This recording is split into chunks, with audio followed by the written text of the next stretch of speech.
سلام، فرناز تیمورازوف هستم، مترجم رمان مردی به نام اوه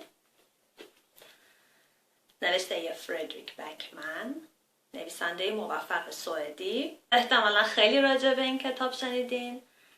این کتاب اولین اثر این نویسنده سوئدیه که در کل دنیا خیلی موفق بوده، استقبال خیلی خوبی ازش شده، به زبانهای زیادی ترجمه شده و فیلمی از روش ساخته شده با همین نام، مردی به نام اوه.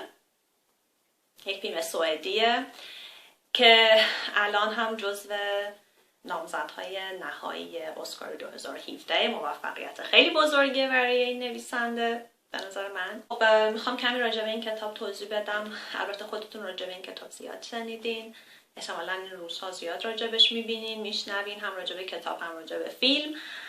و من خیلی خوشحالم که تونستم این نویسنده جوان و موفق و این کتاب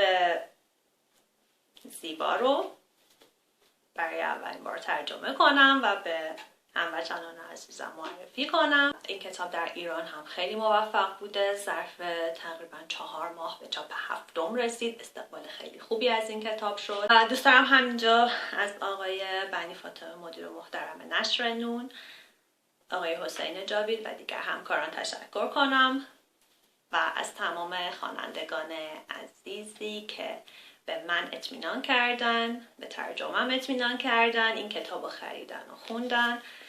امیدوارم دوست داشته باشن و لذت برده باشن ازش و کسانی که نخوندن امیدوارم این کتابو بخرن، بخونن و دوست داشته باشن و لحظات خوبی رو باهاش سپری کنن. و منتظر ترجمه های بعدی من از کتاب های فردریک بکمن باشید.